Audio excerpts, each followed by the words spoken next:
And we are recording, going live on Facebook.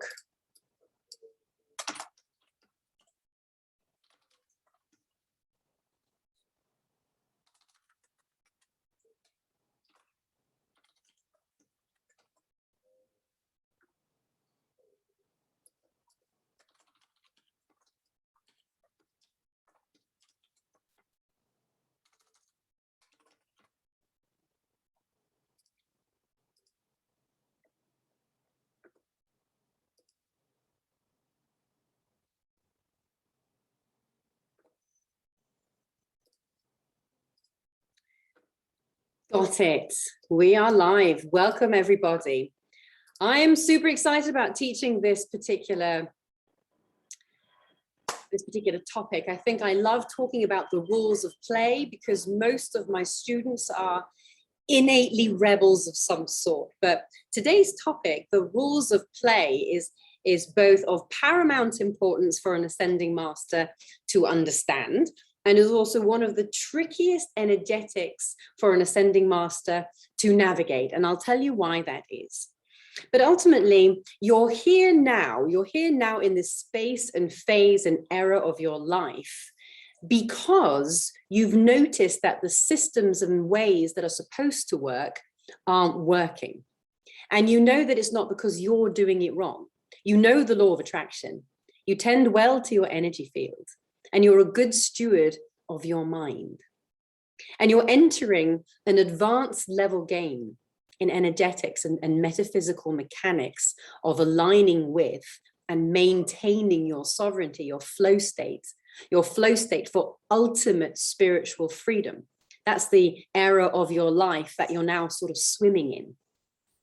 And here in the sovereign way, we focus on playing in a vibrational experience that fills you constantly with your own ongoing, mind-blowing spiritual discovery and attunes your energy field for graceful and abundant flow. And we do that by choosing a set of coordinates of consciousness that make up a worldview, that when you use this worldview to interpret the energetics of what's going on around you, it reveals the difference between mastery and grace. In other words, it shows you exactly how to balance how much of the doing of the do is on you and how much is actually on the sovereign divine hand that guides you. So because you've noticed that the systems and ways that are supposed to work aren't working, and you've started noticing that the vision boards they don't quite hold the same magic that they used to have, and the affirmations don't seem to have the same magic that they used to have, and it's almost as if you've been ordained into a deeper and truer discipleship, or perhaps I should say allegiance with the one true source that animates your every move, because this is how ascended you now are in your consciousness. It's time to refresh your understanding of what the rules really are. Now, let me just say, first of all, it's 3:33. That's a good one to spot. First of all, I honor the work that you've done so far. I honor the good stewardship that you've brought to your mind and your energy field, and in the epic hardcore work that you've done so far to get to the level of awareness that you now are. That's amazing. And thank you for doing the work. But there is a little bit of a downside to your diligence and to your commitment to growth. And that is that potentially your quest for truth has trained you to notice the flaws and the foibles that are embedded in you. And sometimes this can start to seduce your attention so that you begin to see a version of yourself a little less than you are. In other words, it's almost as if you're on your growth, but your eyes are on what's been. And so even though you are ascending really well and all is exactly as it should be, you've trained your attention to be looking at a version of yourself ever so slightly smaller than you are. You're keeping your focus a little bit too long on the things that you could fix or change. And that's okay, That's a remnant from a very intense phase of self-development and progression that you've been through these last few years, and particularly these last 2 years, and perhaps particularly these last few months, and maybe particularly these last few intense weeks. But it's time for all that to change now, because you're entering a new system of being. You're entering a new field of consciousness. Now, what I'm going to show you now is that a field of consciousness is a game board for any vibrational reality. And ergo, if you are in a new field of consciousness, then you're also on a new game board. Look at this. I've shown you this a few times before, but I'm going to show it to you again. This is the scale of consciousness. This was conceived by Dr. David Hawkins, and he used a team of scientists, and they were using a particular modality called applied kinesiology, which is used to calibrate the level of truth in anything manifest.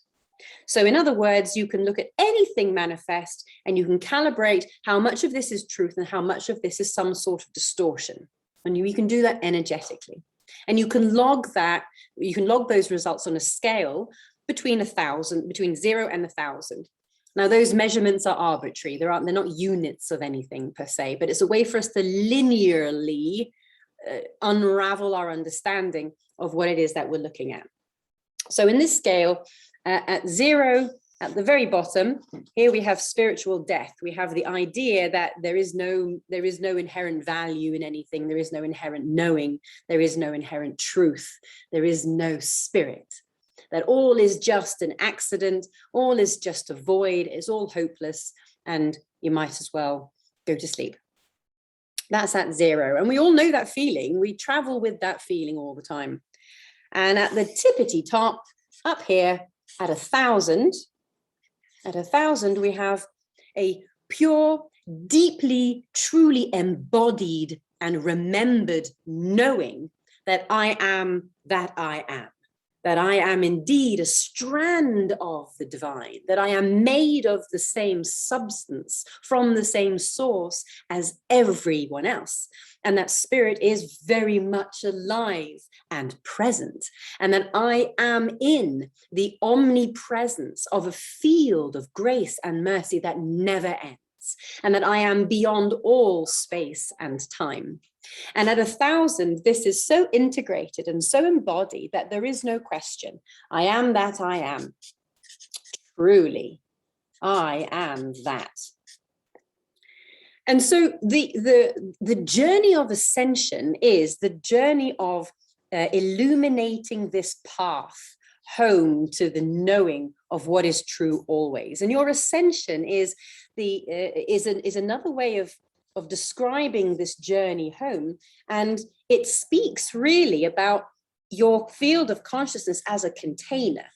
How much light, how much truth, and how much love can you hold at any given time? And most people in the mainstream live between 200 and 300. This is sort of hopeful neutrality. Hopeful neutrality, where most people do believe that it will probably work out all right. Most people do believe that the sun will rise tomorrow, but also most people believe that they're living inside the game board and that the game board is what reality is. And there are rules that apply to different vibrational universes, and I'll show you why that is.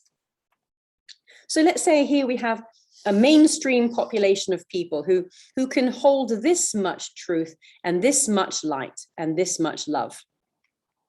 And here they all are, and they've made a collective agreement about what is true in reality. And they live by that agreement because, as you can see, this is the sovereign model of human consciousness I'm about to draw now, and you may be familiar with it, and if not, have a look in this group, you'll find it again. But if all that is all that is, and you are a strand of all that is, a very specific pinpointed individuality of it, and your consciousness reflects all the values that you have, like I am X amount of worthy, or some rules like, for example, I don't know, maybe you've got some rules about Republicans or Democrats, Or perhaps you've got some creative declarations that you're making about certain religions, or perhaps you believe certain things about certain economic truths. Either way, you've prescribed to various parameters of what you will allow to be so, of what you make agreement with, including misery, including suffering, including all the things in your life that are agonizing. If they are in your life and they are manifest in your vibrational universe, it's because you've made agreement with them on some level, not conscious, subconscious. And this infinite creative spirit, this is spirit here. This is chi, this is constantly moving, this is prana, this is unending creative life force that moves through your frame of consciousness and takes on the qualities of those creative declarations that you've made, and then projects it out through your energy field, through your heart and your mind, and I always do that, through your heart field, through your mind field, through your biomagnetic output, through your entire vibrational stamp that goes out into quantum potentiality and says, this is what I will allow. This is what I will make agreement with. And it projects that out into quantum form. And look here, it manifests, doesn't it? So that means that if this was a cathedral window and the sun is shining through the cathedral window, then anything that you're holding on to as a fact about life, as a rule about life, will become manifest in your four-dimensional experience. This is time and space. It will become manifest. And so you can scrub the floor of the cathedral as much as you like, but it's going to keep projecting. You're going to keep having some form of experience, some repeated pattern that reflects what the parameters are that you've made so in your consciousness. Now, the thing is, of course, that you specifically I'm talking to, you are ascending, which means that you are constantly making new agreements and you are constantly learning to adapt. You're learning to adapt to new vibrational realities, lickety split. In this model here, all of these people are not ascending. These people have chosen, and they have chosen to align with one vibrational reality, and they all make agreement with what is. This is the amount we are being controlled. This is the things that we should be afraid of. These are the things that we need to do to rectify the things that we're afraid of.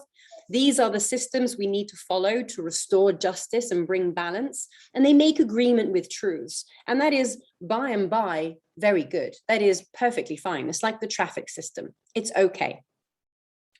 Now, the thing is, somebody who lives in 600, which is where unconditional love becomes the primary quality, or we could say the prime characteristic of this universe is unconditional love. And that's a level 600, between 500 and 600.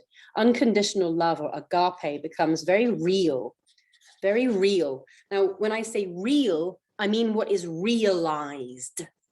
I mean, I'm not talking about what's factual. I'm talking about what is realized into your experience. What do you get to prehend? What do you get to experience? That's what's real. And so between 500 and 600 in this universe of unconditional love, the systems that apply to how we need to navigate the world down here, those systems dissolve. Because now you're living in a sphere, in a field where grace and mercy reign over all those systems. And those transcend all the rules of play of prior levels of consciousness. But the world for this person here looks very different than the world looks like for that person, even though they're interrelated, even though they're walking down the same street.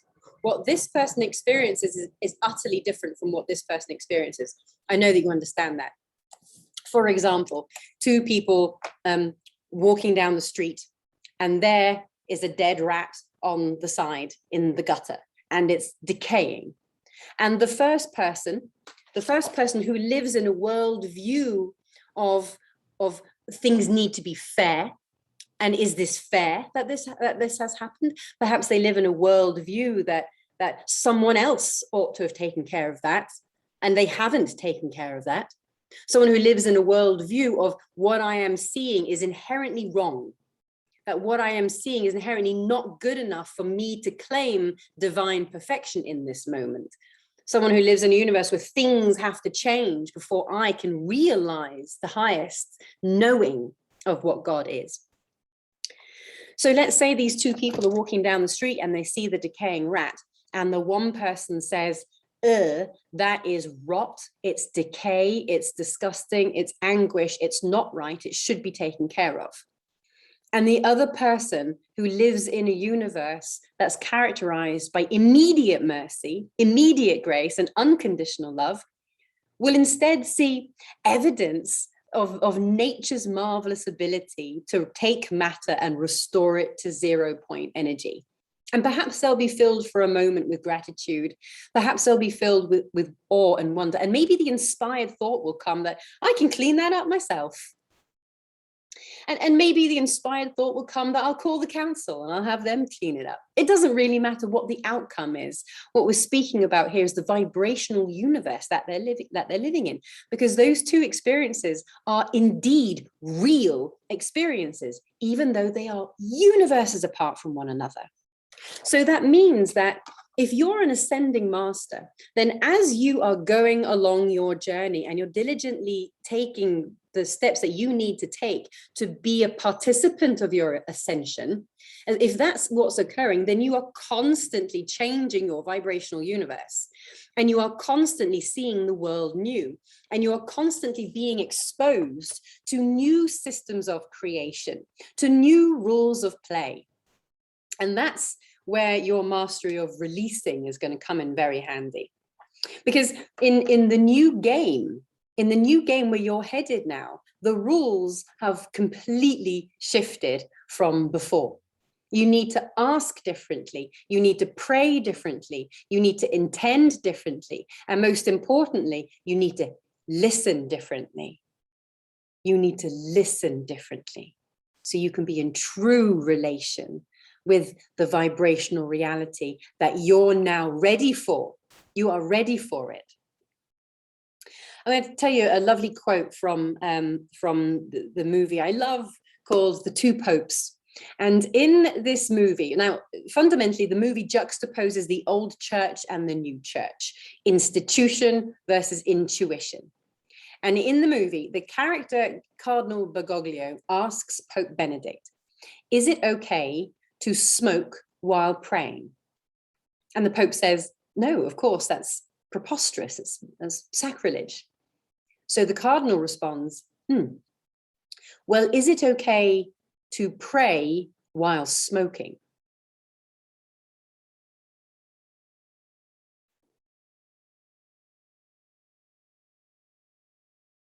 That's an entirely different view. In the old way of the world, in the universe of system, in the fields of consciousness that you've emerged from, that you no longer belong to, in these old levels of consciousness, it was necessary to arrange circumstances to make space for truth. You had to fix things to make them more true. You had to move that and alter that in order for God to be realized into you. And if you want, you can replace the word God for love, peace, balance, growth, fulfillment, service, abundance, whatever you want to call it. It's all of divine. So you cannot smoke while praying. That was the old way. That was when you belonged to the system. You cannot smoke while praying. You have to stop smoking. You have to shift your actions, shift your behaviors. You've got to weed out all the negativity. You've got to get rid of all the addictions. You've got to overcome all the traumas so that the circumstances are more aligned with the conduct of prayer. Do not smoke while praying. You have to change the circumstances of the world. And that's why systems and institutions exist as frameworks for helping people to shift the circumstances. But in the level of consciousness that you're in now, and what you're aspiring to deepen and nurture your relationship with, that mentality doesn't work. That is a rule that belongs to a different game. That mentality doesn't work because the vibration of this environment makes rigid things soft. That's just like the weather. That's just like sunshine on an iceberg. That iceberg that used to be very strong and dependable and rigid, this rule that works, the law of attraction, think and grow rich, that used to work, it doesn't anymore, because those rigid, hard and fast rules become soft. Hard and fast rules of play are not going to be reliable for you anymore. But when you switch the question to, can you pray while smoking? Then you're knowing the infusion of divinity into the manifest circumstance. Do you understand that? Let's quickly look at this one again. It means that whatever's going on out here, whatever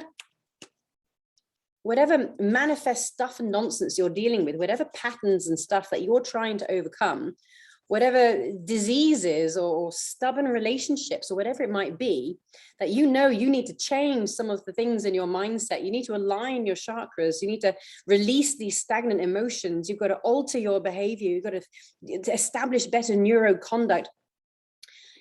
Whatever is going on in this extremely complicated system of being here, when you switch the question to, can you pray while smoking?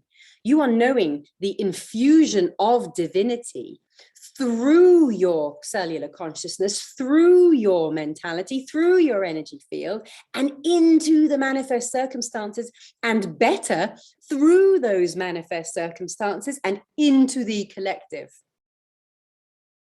That transforms the circumstance and it transforms the collective. This is high-level alchemy, and it transcends all the old rules. Now, in this series that we've been teaching over the last couple of weeks, we called it the veiled obstructions, and I've been teaching our elite students the mastery of identifying and dissolving veiled obstructions. Those are the things that we don't know about. If this whole universe is your comfort zone, then there are things that are influencing that comfort zone that you don't know about. And I'm not talking about traumas. I'm not talking about subconscious coding. I'm talking about subtle energetics of the relationship between your conduct, your thinking, and the way that those dynamics interrelate with one another in a relational world. So I'm talking very, very subtle tweaks that you can make to radically change your vibrational experience. And we've been going through, over the course of the few weeks, we've been going through a number of these veiled obstructions. And today we've arrived at this one obstruction, which is your disregard for those rules that transcend all the game boards. So I've told you so far in this lecture that the rules change as you go through the game boards. And that is so. In this universe, if you are someone in this level of consciousness, you do have to adhere to the systems. If you're going to drive in the traffic, you have to stop when the light is red. And so in this realm of consciousness, you do have to adhere to those rules. In this level of consciousness, for a graceful and easy experience, you do have to adhere to these rules. This is where the law of attraction became very interesting to you. When you arrived up here in sort of the 300s and 400s, you became very interested in the law of attraction. And you started using it to try and manifest car parking spaces and other cool experiences. And that's really, really cool. But that's not where you are anymore. You carried on ascending after that. Now you're in the new universe altogether. So you've been learning how to release rules. You've been learning how to navigate new vibrational standards. And you're getting quite good at releasing and moving on. But I am going to up-level your efficacy no end by telling you that, yes, there are universal laws that transcend all of those game boards. There are 10 very specific commandments that keep you on track. I'm not talking about the law of attraction. I'm not talking about the law of even gravity, to be honest with you. I'm talking high-level discipleship. I'm talking a deep and profound and irrevocable allegiance with the beloved, with the truest strand of who you really are. My name is Elizabeth, and I am a master ontologist. Ontology is the branch of philosophy that deals with becoming. And my area of expertise is the vibrational process associated with ascending levels of consciousness. It's quite a niche.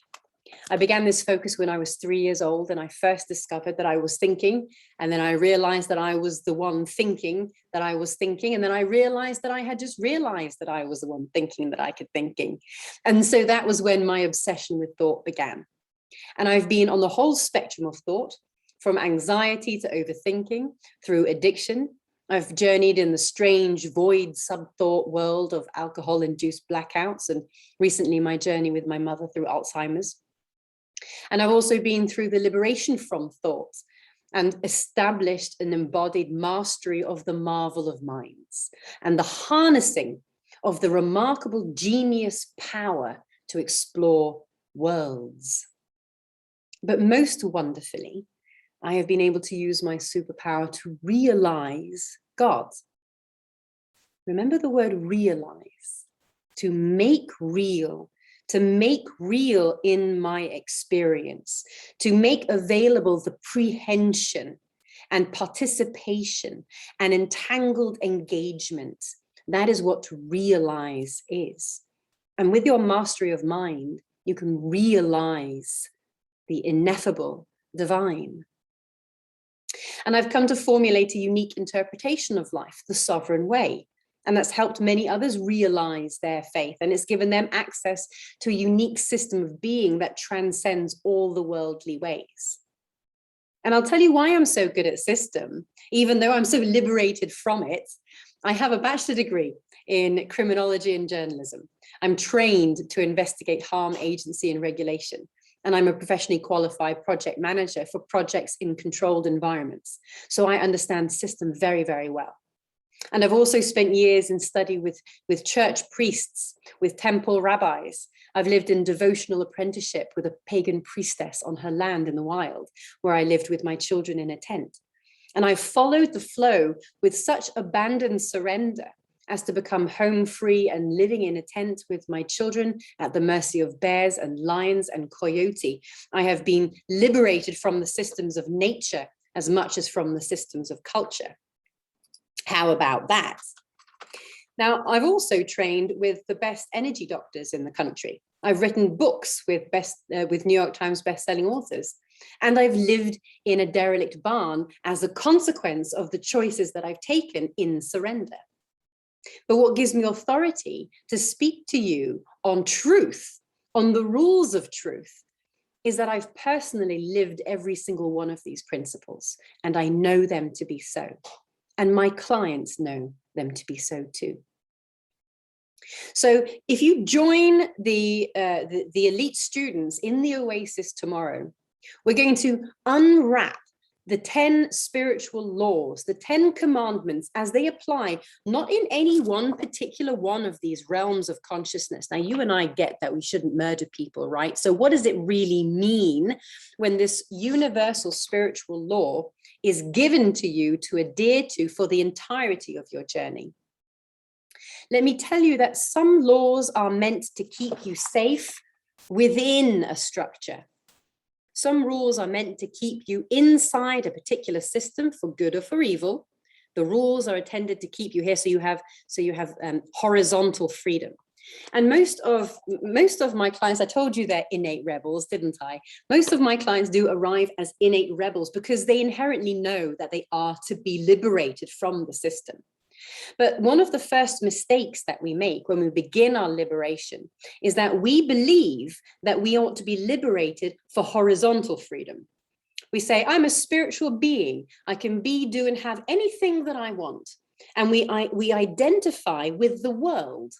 And so we think that anything that I want is in the world. And we want horizontal freedom. We want all the money so that we can buy the boat. We want all of the relationships to sort themselves out so that we can have bliss. We want to be able to claim this creatrix identity where I can snap my fingers and have the magic that I'm declaring. But the thing is that that is not how it transpires at the higher levels of consciousness. You see, the path gets narrower and narrower the further into God you go. And why is it that the path gets narrower and narrower the further into God you go? It is because the truth is very simple. The truth is very, very simple. And actually, what you're wanting is not to do absolutely anything you can think of out here in the horizontal plane. What you're actually wanting is truth. You are actually wanting only one thing. You don't need horizontal freedom so that you can have any experience that you can imagine. You want the unimaginable experience. That's what you want. You want to transcend all these ideas of things you need to accomplish, places you need to travel so you can demonstrate how very free you are. And instead, you want to focus all of your creative energy on your devotion. You want the lived magical experience of being embodied in your knowing. That's what you want. You want to be Christ. That's vertical freedom. And these 10 rules that we're going to unwrap tomorrow, we're going to unwrap them energetically and metaphysically. So we're going to understand exactly what each of them mean, not what the church priests told us when we were 14, not what was banged over our head in Bible school, not what the teachers said, you must or you mustn't. We need to understand the actual energetics involved for the levels of consciousness that we're traveling through. We need to understand why these laws actually become the guardrails that focus your creative energy and give you vertical freedom and help you to ascend with velocity, with veracity, and with magic. So join us tomorrow in the Oasis. The Oasis is our container. It's a spiritual incubator, if you like. And inside this container, we unwrap different spiritual and metaphysical laws as they pertain to ascending masters. So if you're somebody who has made a commitment to being a participant in your ascension, to gracefully flow with your ascension, not wallowing in the shadow work anymore, but going for grace into your ascension, and you know you're going to be traversing different vibrational realities, and you know you're going to be doing it in an environment that includes people who aren't making that decision. If you are one of these people, then you need to be in the Oasis with our elite students. There's currently 16 of us traveling together, highly intelligent, spiritually mature, and ready to deepen our relationship with the divine. So if this is you, then reach out and let us know. The container is called the Oasis, and we meet every single Tuesday, and we want you to be a part of this. I hope you've enjoyed this class. I hope you have a clearer understanding of the rules of play for various game boards. And fundamentally, I hope you understand that there are 10 rules in particular that when you get, and let me show you what I mean by get, when you get them, when they become fundamental parts of your framework and you create by default through that framework, then you will have vertical freedom to transcend with grace deeper and deeper into the mystery. Thank you very much for watching, and I'll see you in the Oasis.